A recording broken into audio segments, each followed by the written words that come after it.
Before we jump into the episode, I wanted to let you know about something that is so exciting that we have on the forefront. We will soon be releasing a course called Brand Belief, which is all about how to build a brand that you and your clients believe in. This goes far beyond just selecting a logo and a few colors to go with it. This is an intuitive journey about your customers' needs, their desires, their values, and how you can make their lives easier through the services that you provide. This is about how you can be of service in this world through a brand that has both longevity and legacy attached to it. Click the link in the description. That will tell you a bit more information, and it will allow you to sign up so that you can be notified when this course is launching. Now, we hope you enjoy the episode. Actually, I'm going to touch on something that you mentioned just in passing earlier, which was breastfeeding, because that's a common theme or thread that goes through a lot of what we do at WellFed. And I know you're very well aware of the book of breastfeeding stories that we're working on. So you'd reached out about that. So I'm curious to know, just, you don't have to go full in depth around your stories, but even if you can just give brief insights into what your breastfeeding journeys have been like with your three. Oh, well, Juliet, easy peasy. So number one, so my first one, she was easy. It was like so simple, and I was like, what's all the fuss about? Oh God, did I eat my words? But I remember, because I remember people saying like, oh, you're really lucky. It can be so difficult, and you don't get a latch, and this tongue tie, and all this, and I was like, yeah, okay, if you say so. And I just got lucky. I just had a baby. She was 9 pounds 8 ounces, so she was a big baby, and I guess they're a bit more tougher or hardier, or I don't know what. But she was fine, and she self-weaned at 13 months, because I had kind of had in my head, I want to let her self-wean without really knowing what that meant. But I was pregnant at the time, so after her first birthday, I was already pregnant, and I think it just changed everything. So I was like, yeah, 13 months, that's grand. I think when I say self-weaned, I did the whole don't offer, don't refuse thing. So I did, like, I wasn't offering it up, and I wasn't refusing when she was looking for it, but then she just wasn't looking for it. She also lost her naps really early. It was devastating. I was like, why is she not sleeping anymore? And then with Rosie, she came along. I was over it at 12 months. That's right. Because she's 6 now. So I'm like, this is a long time ago for me. So yeah, I was over it. When she was 12 months old, I was like, oh Jesus, is she going to ever be finished? And the reason I was over it, and now I know, was because she was the second. When she would wake in the middle of the night, I was her dodie. I was her pacifier. And I had a sleeping baby, a sleeping 18-month-old, a sleeping 20-month-old, a sleeping 24-month-old, because, she was getting older. Juliet was getting older. And I was like, oh gosh, Rosie, yeah, here you go. And I was doing whatever it would take to just keep her quiet so that the other child wouldn't wake up. And if that meant I was the pacifier, then that's what I was doing, because that's all I knew to do. Annoyingly, she never took a dodie or a pacifier or any of those things until she went to play school, and she stole a doll's pacifier. So it wasn't even a pacifier. It was like, the little nippy thing that you hold in her teeth. She used to have the thing dribbles coming down all her face. So why did you not have that, 2 years ago? So anyhow, she'd be asleep, and she would like lie across me and then move, and then she'd be lying on me. She was like sleeping on me, and I was just trying to keep her from waking the other one. So I was definitely over it when she was 12 months old, and I persevered for another 11 months. So we stopped when she was 23 months old. It was a month shy of her second birthday. And the way I was so harsh, and I really don't want to don't want to do that with you. And so the way we weaned her completely was I went to Sligo. My mum and dad have a house in Sligo, and I went to Sligo with Juliet, and I left Rosie at home with Taddy. And yeah, I know. So it kind of breaks my heart a little bit. And I went for 3 days with Juliet. And while I was down in Sligo with Juliet, we told Juliet that we didn't have her Dodie because she was 3, coming up on 3.5. Oh, I forgot your Dodie. I'm so sorry. So we weaned Juliet off the Dodie, and we weaned Rosie off the boob. And then I came home, and we were like, oh no, they're all gone. It's all empty. It's all gone.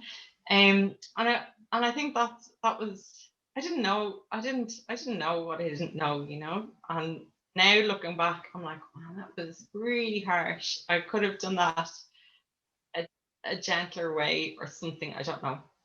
So then with Ewan, when Ewan came along, Ewan was an emergency section, and he was whipped off to the NICU unit, and I was told, oh, you'll see him in a couple of hours. You'll see him. You'll be able to go up in a couple of hours. Just wait there for a minute. Wait until you're recovered a little bit, and we'll fill you up.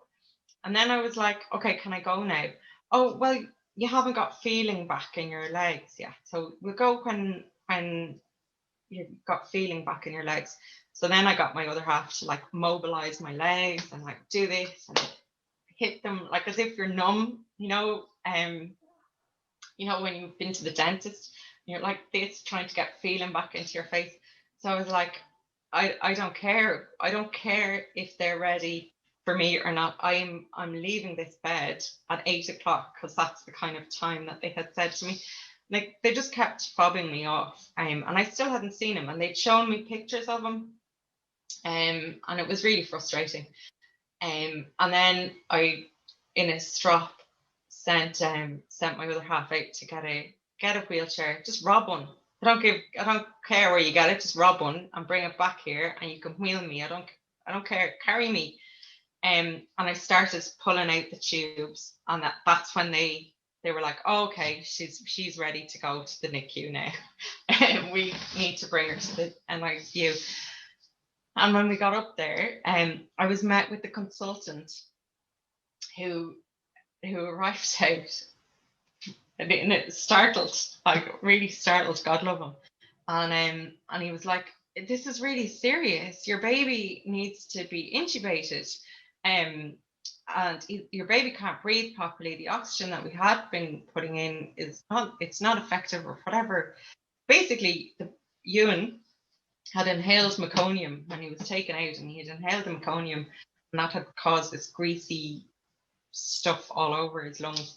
And yeah, so the consultant was like, this is really serious. You can't see him right now. You can see him in a minute, but I need to get in there and intubate. And I let rip. I don't want to curse right now, but I can tell you there was a lot of expletives. And I was like, the F you doing out here? Do you think I'm some mother effing cob? I can't even think of. Egypt. I know that you're going to go in there and intubate him, and then I'm going to be left with a vegetable to say hello to. Like, I was really harsh. I was like, full on mother bear, like. And then I was like, the F you doing out here talking to me? If it's so serious, get in there and do your thing. I just want to see my baby. I haven't been seeing him. And obviously the consultant wasn't told that I had been fobbed off for 5 or 6 hours at that stage. And that I've been told, oh, you'll see him in an hour, you'll see him in another hour. Oh, we've got a changeover of staff. And so he just was met with this crazy mother who just was interested in seeing her baby and nothing else mattered, which wasn't the case. Obviously, I wanted a healthy baby. So anyhow, eventually I was let in to see Ewan, and he was ventilated, and he was intubated, and he was sedated, and the beeping and the machines and all the wires and everything. And he was the smallest baby. So my first baby was 9 pounds 8 ounces. Rosie was 7 8. Or no, she was 8 pounds even. And then Ewan was 7 pounds 4 ounces. So he was teeny tiny by comparison, but a good sized baby in terms of averages. But he seemed tiny little scrap of a thing. So we were allowed to see him, and I was allowed to put my finger in and like put my hand into the incubator, not incubator. He was intubated, but he was in an incubator. And it was all like a bit crazy. So I wasn't allowed to hold him for 4 days. First day I held him, I put him straight to the boob, because I don't know what else to do with a newborn. Like, it was just the first thing I could think of to do was to put him to boob. And he didn't, latched a little bit, but not a great. He certainly didn't have a proper feed. Now, fortunately, I had loads of milk. Like, the supply was not an issue. I had made lactation cookies in anticipation of going into hospital. I had like lactation cookie dough in the freezer, and like instructions on how to just take the dough out, slice it up, put it in the oven. And that it was the brewer's yeast was the like secret ingredient to get that milk up. So I had heaps of milk. It was like, where like there was no issue with supply. And I had actually contacted the milk bank. So the human milk bank, I had been in touch because he was up in an ICU. I was in a completely different wing of the hospital. Like, so he's over here in one wing, I was way down in another wing with my cesarean section, doing a shuffle all the way to the NICU to see him, and then shuffle all the way back. And I had the machine, and I was expressing. I was like getting 50 and 60 mil from each side, which is kind of unheard of at that first few days. Usually it's like 5 or 10 mil, and it was enough to get comments from a lot of the nurses. They were like, "Oh, there's no supply issue there." It's like, no. So I had all of this milk, and there's my little fella now coming up to wonder what is she doing in the room still. And I had all this milk in different, like, you label it and you store it here, and I was putting the time on so that I could give him morning milk, and they weren't using it. And they so anyhow, one of the times I was shuffling down, and because he had a gastric tube in, like, so he had the nasal tube. So for the first 4 days he was sedated, so he wasn't getting anything. He was getting, I suppose, IV fluids or something. But then when he was brought around and he was allowed to have milk, he was getting his feeds through the nasal tube. But yeah, it was the 4th day I held him, and then I went back to the room, expressed, and an hour and 45 minutes later, went back down to him to change the nappy, and they were there with a bottle, not my milk, with a bottle of like formula. Just, by the way, there's nothing wrong with formula, that's fine. But I had heaps of milk, like, use what I've made and I've expressed, and it's going bad in your fridge because you're not using it. And I was like, "Oh, what are you doing?" "Oh, we just need to give him a feed." "Yeah, I want to feed him." "Oh, yeah, okay, well, we weren't sure, weren't sure." It's like, what aren't you sure about? And I got really, really annoyed. And then they were like, "Oh, well, it will develop as, okay, you give him a feed there. You feed him." And he wasn't feeding well. We're like, "Oh, well, we'll just give him a top up." I was like, "Why are you topping up with the bottle? I kind of don't want to cause this nipple confusion business. He has a gastric tube thing. Use that. If you need to give him a top up, use it." "Oh, no, you can't be keeping that in forever." It's like, well, I don't want to keep that in forever. I want to breastfeed him. Like, what is the problem? Like, what is going on? Well, you know, it'll help his suck. It'll help develop his suck if we're giving him a top up with the bottle. It's like, all right, you want to strengthen his suck. I have doties. Will I give him a doty? Like, shall I do that first? And like, let's see how we go. And they were like, I really wanted to get the top up through the tube instead of the bottle. And they were really dismissive. And I said, you know something, I kind of like a second opinion, actually, if that's all right. And as soon as I said second opinion, they were, oh, okay, then. Oh, all right. And they went and they got a consultant, and the consultant, who I have no idea who the consultant was, somebody in blue scrubs. So someone dressed different. That's all it was to me. And they said, okay, well, no, it's really important that the baby is feeding well before you can get discharged. And I said, yeah, fair enough. I really want to be the one that feeds him.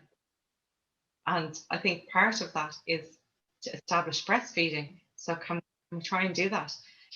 Well, the tube is going to have to come out, like, and I said, okay, but if you're saying that he needs to be topped up, can we do top ups with the tube while it's still in, you know, before you take it out?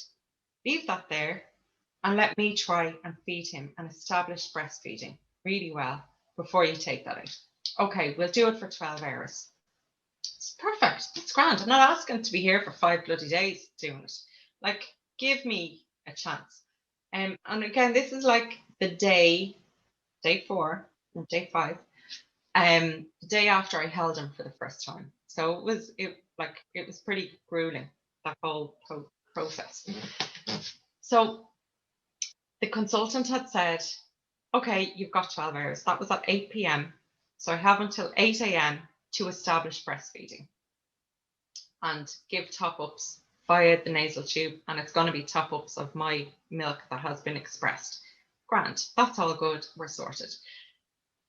Still wasn't feeding great, but I give the top up.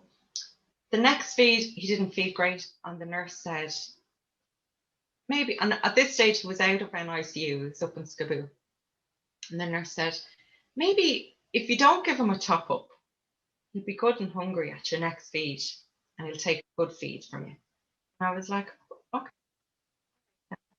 that sounds fair enough. So I came back, or like I shuffled off, expressed, shuffled back to my room, set my clock for an hour and 45 minutes to get back up, shuffle back. Because I had to, because he wasn't feeding well, I had to express, I had to drain it. And he didn't feed well. And she said, maybe we should do it. Yeah, maybe we should do it again. Like, don't give him a top up so he'll be good. So now he hasn't had a feed, three feeds. Yeah. And when I went back again, the next feed, 3 hours later, because he was at the 3 hour stage. We weren't doing it every 2 hours, it was every 3 hours.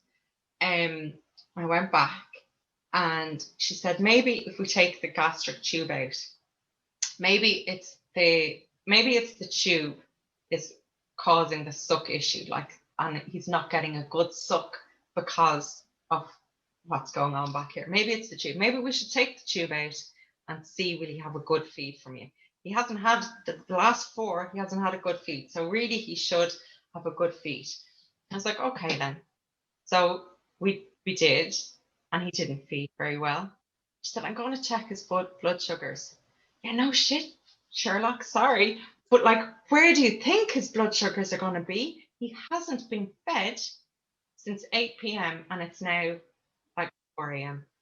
His blood sugars had been allowed to drop to like 2.7. I read all this because I knew I would be talking about this why all of this is real fresh in my memory.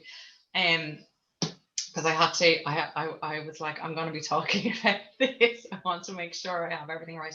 His blood sugars had been allowed to drop as low as 2.7 before they decided, he needs to top up now.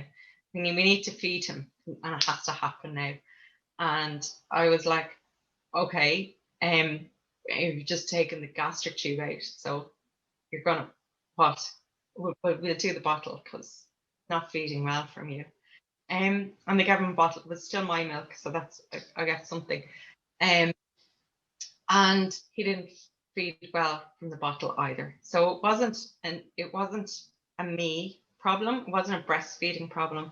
It wasn't a bottle problem. It was a suck problem. So he didn't quite have the suck. But at least it satisfied their kind of curiosities, like he should be feeding, and he got fed. So they put the gastric tube back in, and I went back to feed him again, and we were another 2 days. We were 10 days in hospital. Every day I asked to see the lactation consultant. Every day I pointed out to every new midwife the tongue tie that he had. I pointed it out. I was like, he's got a bit of a tongue tie there. And every one of them said, oh, sure, looks very stretchy. That looks okay. And the lactation consultant will have a look at that. And they fobbed it all off to the lactation consultant. And the lactation consultant came to see me for a 5-minute conversation on our last day before discharge. 10 days we were there. And I saw the lactation consultant on the last day for 5 minutes before we left. Her solution was skin to skin is really important. It is really important, but that's not what I was having difficulty with. And I think because I had this amazing supply, she was like, oh, there's nothing to worry about here. And there was, because he wasn't latching properly. They discharged us with an incorrect weight. When we got discharged, I was like, looking at my piece of paper saying he's gained 100 grams. Like, no baby gains that much weight. Like, usually they lose weight after they're born. There's so much fluids, blah, blah, blah, blah, blah. Like, that's really weird. I'm gonna ring the public health nurse. There's something a bit dodgy about that. So I rang her when I got home, and she said, oh, I was due to come to you on the day after. Like, so I can't even remember what day I came home. Let's say I came home on a Thursday. She was due to come see me Saturday or something like that. I'll come tomorrow, she said. Well, yeah, okay, I'll come tomorrow. And she was a really good public health nurse, and I know that some of them aren't. And she arrived. His birth weight was down 150 grams, which is classed as a medical emergency. If she had been one of the bad nurses, we would have been when I say bad nurses, I mean like inexperienced or a little bit green or a little bit, I don't have a box here to tick that covers this. But she was a really good one. And she got straight onto the coom, and she was like, we've got a birth weight here, and it's just a little bit, and a discharge weight that's just a bit disconcerting. And then they were on to her saying, I think she should be readmitted, or not me. I think he should be readmitted. I wouldn't have been readmitted, so Ewan would have been readmitted, and I would have had to traipse in and out to Dublin if I wanted to continue feeding him. And having had a C-section, an emergency section, I wouldn't have been able to drive. I would have had to get somebody to drive me in and out. And what about my other kids? And what, like, all of the problems that loads and loads and loads of mums face when breastfeeding doesn't, go the way it should. But she was really good, and he didn't get readmitted. And he came back the next day, and she came back the next day, and he was gaining 50 grams every day. So slowly but steadily. She gave me the number of a tongue tie cutter person. It's not the name of them. But I went over to Maynooth, and we got that fixed. And he said that it pranged like an elastic band when it cut. There was nothing stretchy about that. It was a bad one. And he had like degrees of it, and Ewan was one step away from what the worst one could be. He was like, I don't know if that's a 5 and he was a 4. or if it's the other way around. If one is the worst, then he was a 2. So, and then after that, he fed amazingly, and like straight away got the thing and like on, and had no issues with feeding. So he's been, yeah, he was our little warrior, well-born warrior. That's what. Yeah, and that was our beginning. And if that had been if I had been a first-time mum, if I had been unsure of myself or anything, it just wouldn't have it just would not have happened. And that the breastfeeding journey needs to start on a good foot with loads of support, or else it's probably doomed for failure. And when I say failure, I mean when mothers are like, oh, I failed at breastfeeding. You didn't actually. Society failed you. You didn't have the right supports around you, and that's what happened, and that's why it didn't work out. And it's a bit stink the way mums are kind of felt that there's failure around breastfeeding, and there's not, and there shouldn't be. There should just be better support. Yeah, there's a person I was speaking to, and they brought up the best point, and it was that, you go into hospital to birth your baby. Not everyone does, but even people, unless they're having a free birth, they have someone assisting them with their birth, whether it's a midwife, doula, they have a partner there with them. They're not going it alone. And she said, why do we think that all of a sudden, once that birthing is done, that women should automatically know how to breastfeed as well? Like, why is there not support that comes just after that for people that need to learn that skill or establish breastfeeding, or navigate challenges like tongue tie? Like, why do we just not, why as a society, as a culture, has this not been just as revered as birth itself and having assistance with birth? Because like you said, 10 days, and I was equally, I was in for 5 days, and I asked to see a lactation consultant. Luckily, I'm an experienced mother. I had breastfed for 2.5 years with my son.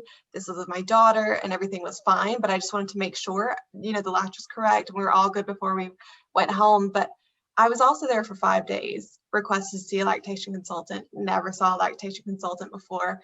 Being sent home 35 minutes outside of where I would have been at the maternity hospital. But just like you said there, like, it's such a perfect example of why we need better services, of why the care has to become better if we're going to call breastfeeding important in this country. So it's not her fault that she couldn't come and see me. She is only one person, and how many birthing mothers were breastfeeding? Like that, I don't blame her for not coming to see me.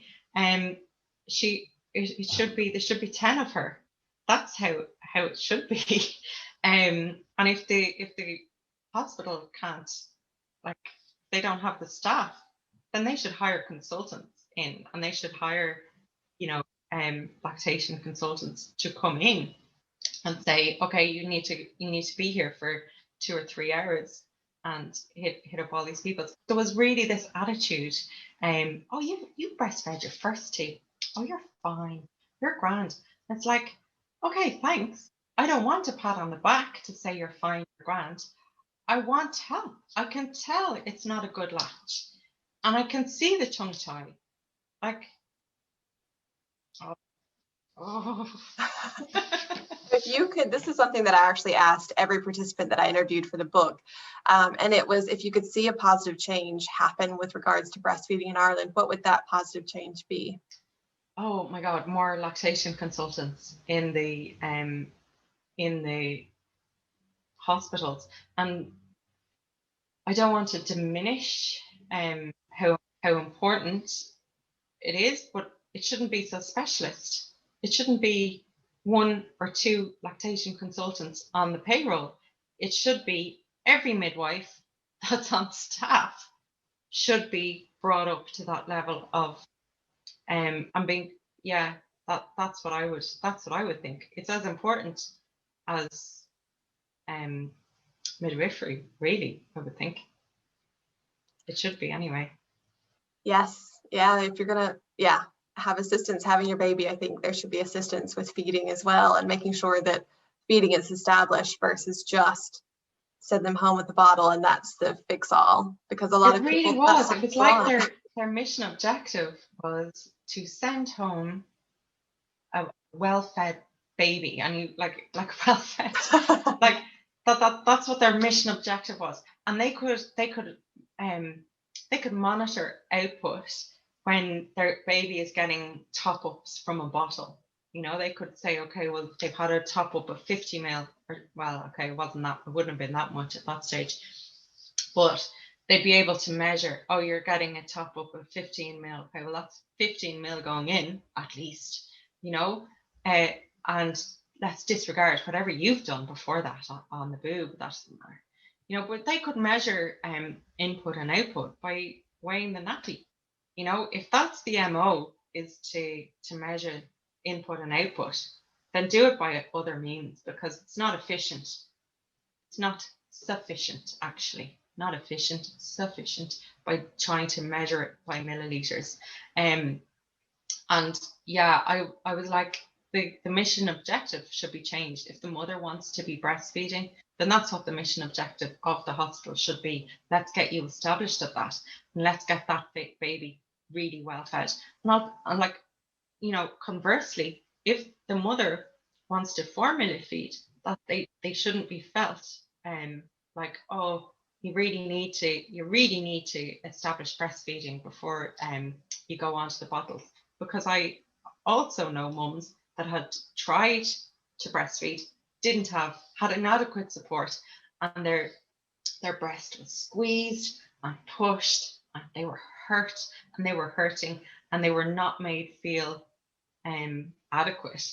And then when they were told, oh, I'm just going to just do the bottle, then they were kind of made feel bad about themselves. And it shouldn't be like that. Like, if the mother's decision is to bottle feed, then they should be allowed to do that without judgment.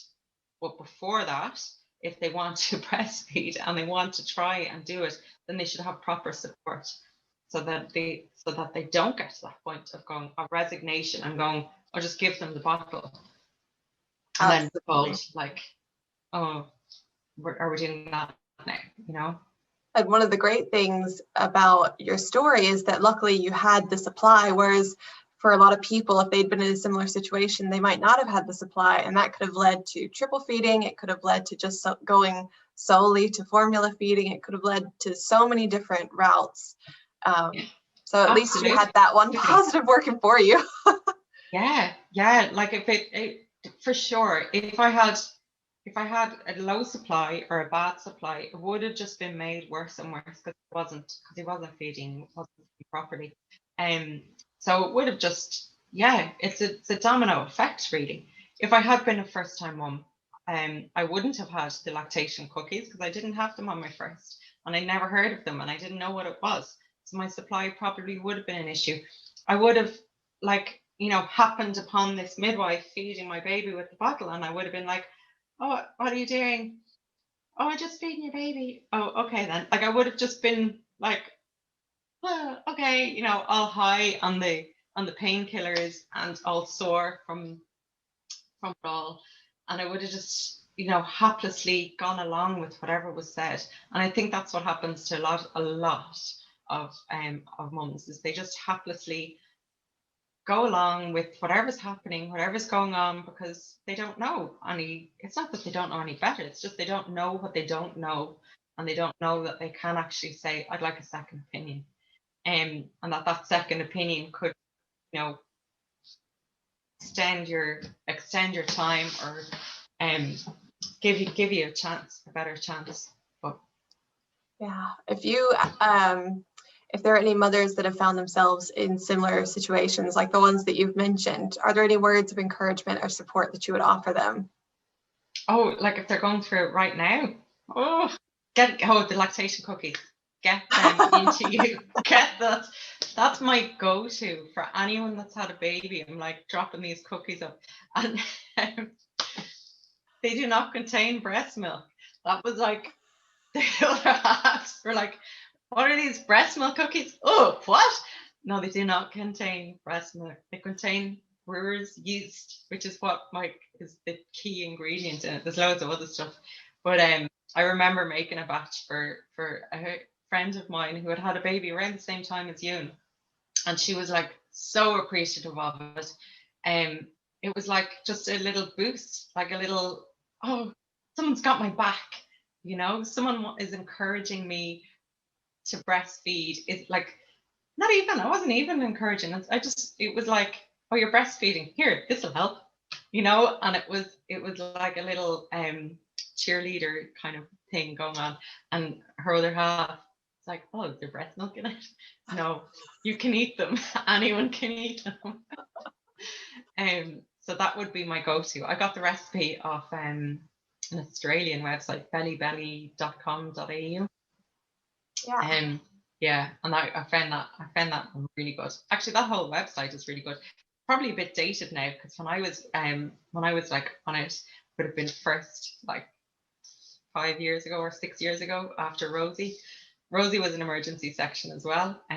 So I did a little rebirthing ceremony when we got her home, and had a bath and had her, and we just pretended like it's just starting over, instead of the trauma of all of that. I don't think I did that with you, and I don't think I drew a line under all of his trauma. I'm still traumatized.